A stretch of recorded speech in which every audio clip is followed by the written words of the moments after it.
શ્રી ગણેશાય નમઃ. જય શ્રી કૃષ્ણ. આજે આપણે પુરુષોત્તમ માસનો ચોથો અધ્યાય કહીશું. શ્રી નારાયણ બોલ્યા, હે નારદ, લોકોના હિતની ઈચ્છાથી હું કહું છું તે તમે સાંભળો. અધિક માસે શ્રી હરિની આગળ જે શુભ વચન કહ્યું હતું તે આ છે. હે નાથ, હે કૃપાના ભંડાર શ્રી હરિ, હું આપને શરણે આવ્યો છું. મને મલિન ગણી દેવો સહિત સર્વ લોકોએ શુભ કર્મોમાં મારો બહિષ્કાર કર્યો છે. મારા 30 દિવસ દરમિયાન સૂર્યનું સંક્રમણ ન થવાને કારણે લોકો મને ધિક્કારે છે. સર્વથી તિરસ્કૃત થયેલો હું દુર્ભાગી છું, નિરાધાર છું. મારો કોઈ સ્વામી નથી, માટે આપ મારું રક્ષણ કરો. દુશાસનથી દ્રૌપદીનું યમુનાના ઝેરી પાણીથી ગોવાળો તથા પશુનું અને ઝુંડના મોઢામાંથી ગજેન્દ્રનું આપે જેમ રક્ષણ કર્યું, તેમ આજે આપણા શરણે આવેલ મારું આપ કેમ રક્ષણ કરતા નથી? કેમ મને દુઃખ રહિત કરતા નથી? લક્ષ્મીપતિ એમ વિનંતી કરીને સ્વામી રહિત એ મળમાસ બોલતો બંધ થયો અને આંસુ સારતો પરમેશ્વરની આગળ ઊભો રહ્યો. ત્યારે મળમાસને શ્રી હરિવિષ્ણુએ આ પ્રમાણે કહ્યું, હે વત્સ, તું અતિશય દુઃખમાં કેમ ડૂબી ગયો છે? તારા મનમાં એવું કયું મોટું દુઃખ છે? શોક ન કર, હું તારો ઉદ્ધાર કરીશ. જેને મહાદુઃખ હોય તે પણ મારી પાસે આવીને શોક કરતો નથી. આ વૈકુંઠ શોક તથા વૃદ્ધાવસ્થાથી રહિત, આનંદયુક્ત તથા મૃત્યુ રહિત છે. છતાં આવા વૈકુંઠ ધામમાં આવી તું દુઃખી કેમ થાય છે? હે વત્સ, તું મરવા કેમ ઈચ્છે છે તે હમણાં જ મને કહે. અધિક માસ બોલ્યો, હે ભગવાન, આપનાથી કાંઈ પછાણ્યું નથી, કેમ કે આકાશની પેટે આખા વિશ્વમાં આપ વ્યાપી રહ્યા છો. સર્વવ્યાપી છતાં નિર્વિકાર અને સર્વ છો. આપ બહુ જ અભાગીનું દુઃખ નથી જાણતા. આપ બધું જાણો છો, છતાં મારું દુઃખ તમને કહું છું. આવું દુઃખ આપે સાંભળ્યું નહીં હોય અને જોયું પણ નહીં હોય. ક્ષણ, નવ મુહૂર્તો, પખવાડિયા, મહિના, દિવસો તથા રાત્રિઓ બધા પોતપોતાના સ્વામીઓના અધિકારને લીધે સદા નિર્ભય તથા આનંદીય રહે છે. મારું તો કોઈ નામા નથી, મારો કોઈ સ્વામી નથી, મારો કોઈ આશ્રય નથી. એ કારણે દેવતાઓ સહિત સર્વ લોકોએ મને સારા કામમાંથી દૂર કર્યો છે. મળમાસ હોય સત્કર્મોમાં મારો નિષેધ કરાયો છે. આમ દરેક મારું અપમાન કરે છે. તેથી હંમેશા જેમ ખાડામાં પડ્યો રહેતો આંધળો માણસ મરવા ઈચ્છે છે, તેમાં હું પણ મરવા ઈચ્છું છું. મને જીવવાનો ઉત્સાહ રહ્યો નથી. પોતાના જ બંધુ બાંધવોનો તિરસ્કાર સહન કરી દિનહીન હાલતમાં જીવતું તેના કરતા મરી જવું વધારે સારું છે. બસ, હે મહારાજ, આથી વધારે કાંઈ પણ મારે કહેવાનું બાકી રહેતું નથી. આપ પારકું દુઃખ સહન કરતા નથી અને પારકા ઉપર ઉપકાર કરવો એ આપને પ્રિય છે. એવા આપ મનાયા છો. વળી વેદોમાં તથા પુરાણોમાં આપ પુરુષોત્તમ તરીકે પ્રસિદ્ધ પામ્યા છો. તો પોતાનો ધર્મ વિચારી આપને શરણે આવેલા મુજ પર દયા કરો, મારા કષ્ટોનું નિવારણ કરો. કોઈ મારો તિરસ્કાર ના કરે, મારા સમયમાં શુભ કાર્યો થાય અને મારો પણ કોઈ અધિષ્ઠાતા થાય તેવી કૃપા કરો. હે દયાળુ, મને આ મરણ તુલ્ય કષ્ટથી ઉગારો. હે કરુણા નિધાન, મેં મારી વિપદા તમને જણાવી. હવે આપને જે ગમે તે કરો. હું પામર છું, આપ મહાન છો. હવે વારંવાર કહેવાનો અર્થ નથી. હું મરીશ, હવે હું મરીશ જ. એમ વારંવાર કહીએ મળમાસ બોલતો બંધ થયો અને પછી, હે નારદ, શ્રી લક્ષ્મીપતિ પ્રભુને સામે મૂર્છા પામી તેમના શરણોમાં ઢળી પડ્યા. તેને મૂર્છા પામેલા જોઈ આખી સભા વિસ્મય પામી. અધિક માસ આમ વિરામ પામ્યો. એટલે શ્રી વિષ્ણુ ભગવાન અતિશય કૃપાથી વ્યાપ્ત બની પૂનમના ચંદ્ર કિરણો જેવા શીતળ, શાંત અને મેઘના જેવા ગંભીર અવાજથી આવા સુંદર વચનો બોલ્યા. નૈમિષારણ્યમાં સર્વે મુનિઓએ કથા સાંભળતા સૂત પુરાણી બોલ્યા, હે મુનિ શ્રેષ્ઠો, સમગ્ર વેદશાસ્ત્રોની સમૃદ્ધિનું શ્રેષ્ઠ આશ્રય સ્થાન શ્રી નારાયણના મુખેથી પાપના સમુદાય રૂપ સમુદ્રનો નાશ કરવામાં વડવાનલ સરખું અને અતિશય શુદ્ધિયું વચન સાંભળી નારદજીનું મન અતિશય હર્ષ પામ્યું. અને પછી હે બ્રાહ્મણો, એ નારદ મુનિ આદિ પુરુષ શ્રી વિષ્ણુ ભગવાનના વચનો સાંભળીને ઈચ્છાથી બોલ્યા. શ્રી બૃહદનારદીય પુરાણ ના પુરુષોત્તમ મહાત્મયનો મળમાસની પ્રભુ પ્રાર્થના નામનો 4થો અધ્યાય સંપૂર્ણ. મુગ્ધાની કથા. સુંદર અવંતી નગરીમાં વેદનો પાર પામેલો વિષ્ણુપ્રિય નામે બ્રાહ્મણ રહેતો હતો. તે સર્વે કામોમાં કુશળ, શાંત, શ્રી હરિનું વ્રત કરવામાં મુખ્ય હતો. તેને ત્યાં 2 પુત્ર જન્મ્યા હતા. એકનું નામ દેવલ તથા બીજાનું નામ માધવા હતું. એક વખત કાળના યોગે તેઓના પિતા મરણ પામ્યા. તેથી એ બંને ચિંતાતુર થઈ પડ્યા. દેવલની પત્ની રૂપ તથા લાવણ્યથી યુક્ત હતી, તેથી તેનું નામ રૂપવતી રાખવામાં આવ્યું હતું. પણ તે કપટી અને ઈર્ષાળુ હતી. તે મોટી જેઠાણી એટલે કે જેઠની પત્ની હોય મુખ્ય અધિકારને પામી હતી. જ્યારે માધવની પત્ની ભલી, ભોળીશ, દયાળુ, ધાર્મિક વૃત્તિની અને સૌ પર સ્નેહ રાખનારી હતી. તેના સરળ સ્વભાવથી સો મુક્ત થઈ જતા, તેથી તેનું નામ મુગ્ધા રાખવામાં આવ્યું હતું. બંને ભાઈ સાથે જ રહેતા હતા. ઘણી મહેનત કરવા છતાં ભાગ્ય આડેનું પાંદડું ફર્યું નહીં અને તેમના ઘરમાં દારિદ્ર્ય આવ્યું. તેથી બંને ભાઈઓએ આ નગરી છોડી પરદેશ કમાવા જવાનો વિચાર કર્યો. તેથી સગા વહાલાઓ સાથે ચર્ચા વિચારણા કરી તેઓ કમાવા માટે પરદેશ જવા તૈયાર થયા. તે વખતે પિયર માધવે પોતાના મોટા ભાઈની વહુ રૂપવતીને કહ્યું કે ભાભી, મારી ભોળી પત્નીનું નાની બહેનની જેમ રક્ષણ કરજો તથા પોતાની દીકરીની પેઠે તેની સંભાળ રાખજો, કારણ કે આ દુરાચારી સંસારથી તે બિલકુલ અજાણ છે. તે નાના બાળક જેવી બુદ્ધિવાળી છે. સારું નરસું તે જાણતી નથી. હું તમારા ઉપર વિશ્વાસ રાખી હું પરદેશ જાઉં છું. કપટી રૂપવતીએ સારી રીતે આશ્વાસન આપી દિયરને વિદાય કર્યા. બંને ભાઈ દ્રવ્યની ઈચ્છાથી પરદેશ ગયા. પાછળથી કપટી રૂપવતીએ પોતાની જાત બતાવતા ભોળી મુગ્ધાને કાઢી મૂકી. કંભાગી, તું મારા ઘરમાંથી દૂર જતી રહે. ઓ અભાગણી, તારા નસીબ યોગે જ મારો સ્વામી અતિશય દરિદ્રપણું પામ્યો છે. એમ કહી તેણે વ્યભિચાર કરવાની ઈચ્છાથી મુગ્ધાને ખૂબ માર મારી ઘરમાંથી કાઢી મૂકી. રોતી કકળતી મુગ્ધા ઘરમાંથી નીકળી ગઈ અને લોકોના ઘરનું કામ કરવા લાગી અને પેટ ભરવા લાગી. એ એટલા સરળ સ્વભાવની હતી કે પોતાને અન્યાય કરનાર પતિની ઘેર જઈને પણ તે તેનું કામ કરતી.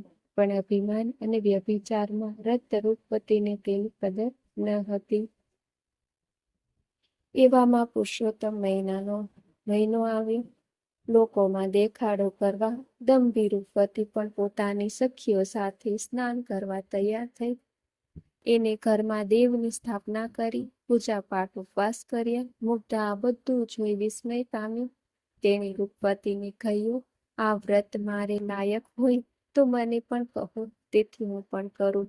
ત્યારે રૂપવતીએ એમ કહી ઉલટો તેનો તિરસ્કાર કર્યો કે તું શું વ્રત કરવાની હતી? તારા પાસે દોકડોય છે નહીં, અને તું શું પૂજન દાન દક્ષિણા કરવાની?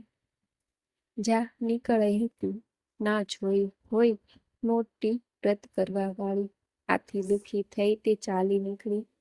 રસ્તામાં તેણે રૂપવતીની સખી ધામીની મળી. મુગ્ધાને નિરાશ અને દુઃખી જોઈ તે બોલી, અલી મુગ્ધા, તને શું દુઃખ છે?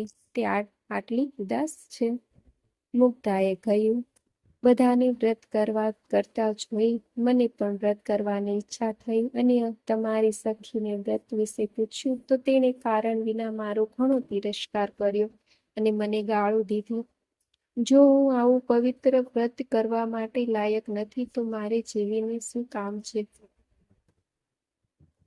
આ સાંભળી કુટિલા ભામિની મુગ્ધાને મૂંઝવણ સમજી ગઈ અને તેને હેરાન કરવામાં આશ્ચર્યથી બોલી, એ વ્રત બે પ્રકારનું છે, એક તો પ્રસિદ્ધ અને બીજું ગુપ્ત.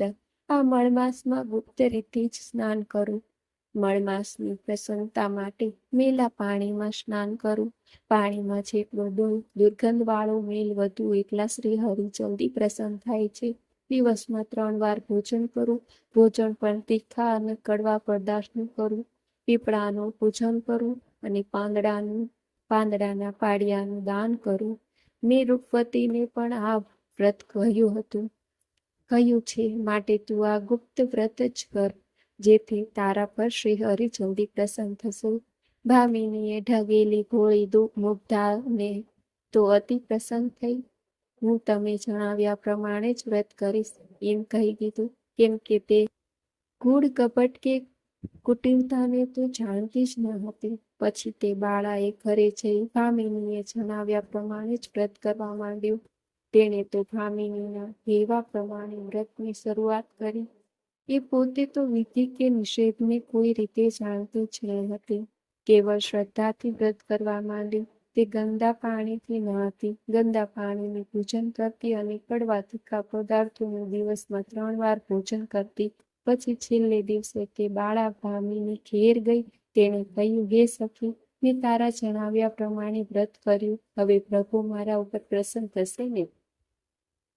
ભામિનીએ કહ્યું, એ વ્રતનું તારે ઉદ્યાપન કરવું જોઈએ. ત્યારે મુગ્ધાને કહ્યું, હે સખી, એ ઉદ્યાપન કેવી રીતે કરવું જોઈએ તે કહો. ભામિની બોલી, પ્રથમ તો જે પીપળાની પૂજા કરી હતી ત્યાં ઊભા રહેવું. પછી તારે એ પુરુષોત્તમ સ્વરૂપ પીપળાને પૂછવું કે, હે દેવ, મારું વ્રત જો પૂરું થયું હોય તો ઉદ્યાપનની વિધિ માટે મને આજ્ઞા આપો. શ્રી હરિ ઉત્તર આપે તો તારે સમજવું કે વ્રત પૂર્ણ થયું છે, અને ન આપે તો તારું વ્રત વ્યર્થ ગયું છે એ મારું માનવું છે. જો પ્રભુ ઉદ્યાપન કરવાની આજ્ઞા આપી તો કહેવું કે આવતીકાલે રાધિકાની સાથે મારે ઘેર જમવા પધારજો. પછી સંઘળી રસોઈ તૈયાર કરવી, શ્રી હરિની સાથે બ્રાહ્મણોને જમાડવા અને પાંદડાના બનાવેલા સંપુટોનું દાન કરવું. મુગ્ધાએ તો પીપળા પાસે જઈ તેનું ભોજન કર્યું અને પછી ભામિનીને કહેવા વચનો બોલવા લાગી. પીપળાએ કોઈ જ જવાબ ન આપ્યો. ત્યારે તે અતિશય દુઃખ પામી અને વિલાપ કરવા લાગી. મેં વિધિ સહિત વ્રત કર્યું તો પણ શ્રી હરિ પ્રસન્ન થતા નથી. આ કારણે હવે મારું જીવન જીવવું નથી, જીવતરને હું શ્રેષ્ઠ માનતી નથી. ત્યારે શ્રી હરિએ મનમાં વિચાર કર્યો. દૃષ્ટિ ભામિનીએ તેને પ્રેરણા કરી છે. ભામિની જો તે કપટી છે તો પણ તેના વચનમાં આ વિશ્વાસ છોડતી નથી. આ સ્ત્રીને પીપળામાંથી પણ જો હું ઉત્તર નહીં આપું તો મુગ્ધા મરી જશે તો મારું ભક્તિ પ્રિય એવું નામ લોકો કેમ માનશે? આથી પ્રગટ થઈ શ્રી હરિ બોલ્યા, હે મુગ્ધા, તારું વ્રત જેવું પૂર્ણ થયું છે તેવું બીજા કોઈ વ્રત પૂર્ણ થયું નથી. હું તારા ઉપર ઘણો જ પ્રસન્ન થયો છું. કાલે હું તારે ઘેર આવીશ. તને કોઈ પૂછે ત્યારે એમ કહેવું કે હું દૂર દેશથી મારો ભાઈ મારે ઘેર આવવાનો છે, તેથી મારે પણ તેને સાથે મારા પિતાના ઘેર જવાનું છું. આ કારણે મને ઘણો હર્ષ છે. આમ તારે લોકોને કહેવું. પ્રભુના આવા વચનો સાંભળી મુગ્ધા ઘણો હર્ષ પામતી હરખાતી ચાલી નીકળી.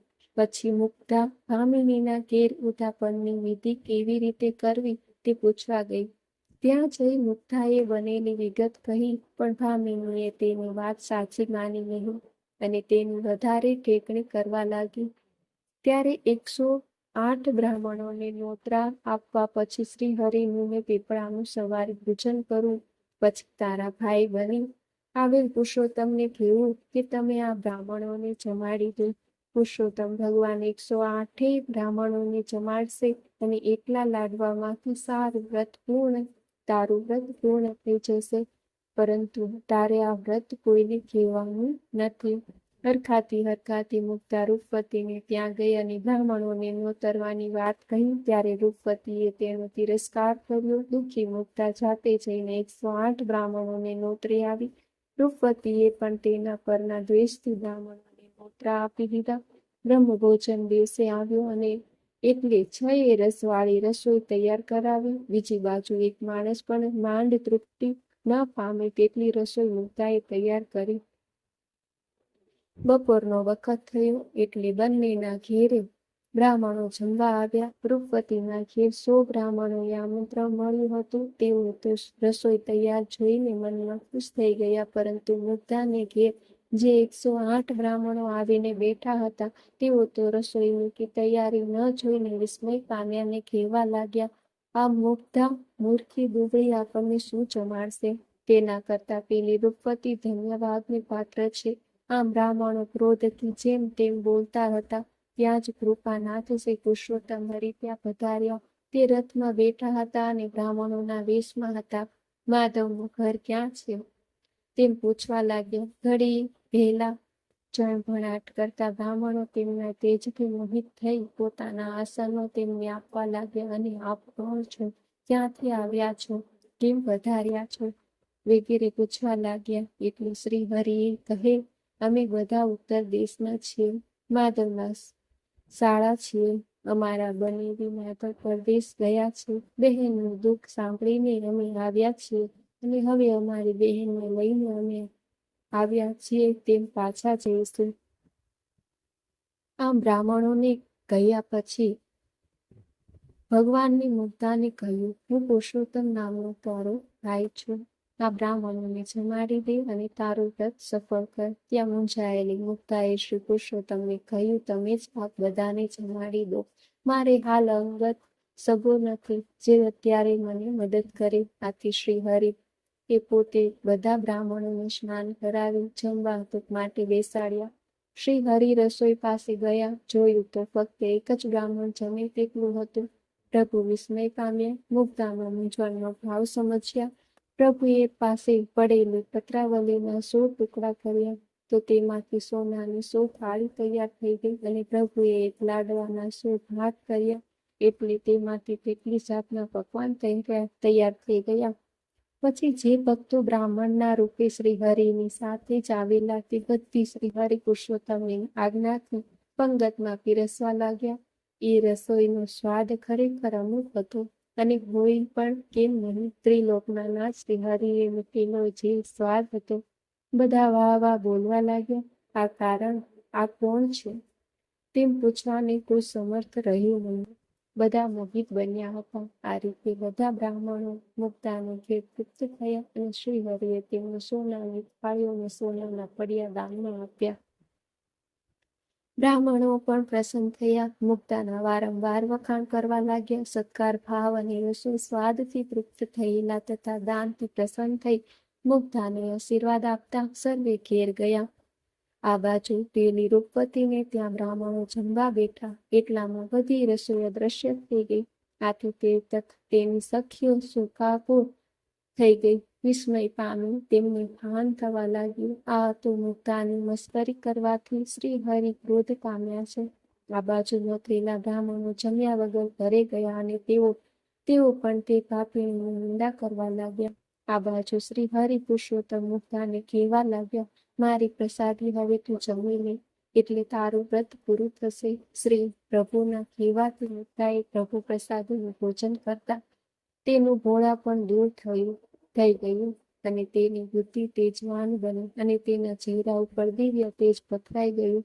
તેને સાક્ષાત લક્ષ્મીપતિ શ્રી પરમેશ્વરને ઓળખ્યા અને તેના ચરણોમાં પડી હર્ષના આંસુથી ભીંજાતા ગદગદ સ્વરે તેમની સ્તુતિ કરવામાં આવી. અતિશય ઘણા પાપોનો નાશ કરનાર આપના ચરણને નમન કરું છું. શુભ ઉત્તમ ભક્તિ તથા મુક્તિના દાતા લક્ષ્મીજીના સામે ભક્તો પર પરમ પ્રેમ વરસાવનારું કૃપાનું સ્થાન ગુણોના ધામ અને જગતના પરમેશ્વરને પ્રણામ કરું છું. હે પ્રભુ, આપનું દિવ્ય રૂપ મને બતાવો. મુજ અભાગીની આટલી ઈચ્છા પૂરી કરો. મુગ્ધાની આ સ્તુતિથી તે જ ક્ષણે શ્રી હરિદેવ ગુંજા વધારી હાથમાં મુરલીવાળા વનમાળાને સુશોભિત પ્રત્યક્ષ થયા. શ્રી હરિ બોલ્યા, હે મુક્તા, તે ભક્તિથી મારી આરાધના કરી છે, તેથી હું તારા પર ઘણો જ પ્રસન્ન થયો છું. તારી ભક્તિના બળે તારો ભક્તિ પરદેશથી ઘણું જ કમાઈને આવશે. તારે હું હવે કદી દુઃખના દાડા જોવા નહીં પડે. તે જ ખાડામાં સ્નાન કર્યું છે. તે ખાડો હવે મુગ્ધા સરોવર નામે પ્રખ્યાત છે. જેમાં કોઈ પાપી પણ સ્નાન કરશે તો તેના પાપ બળી જશે અને તે મોક્ષને પામશે. અંતકાળે તારો ગોલોકમાં વાસ થશે. આમ કહી પ્રભુ અંતર્ધ્યાન થઈ ગયા. આમ ભોળી મુક્તા પુરુષોત્તમ પ્રભુની કૃપાથી સુખ શાંતિ પામી અને લાંબુ આયુષ્ય ભોગવી પતિ સાથે ગોલોકમાં વસવાટ પામી અને અભિમાનને રૂપવતી નિંદા કરવાને નરકે ગઈ.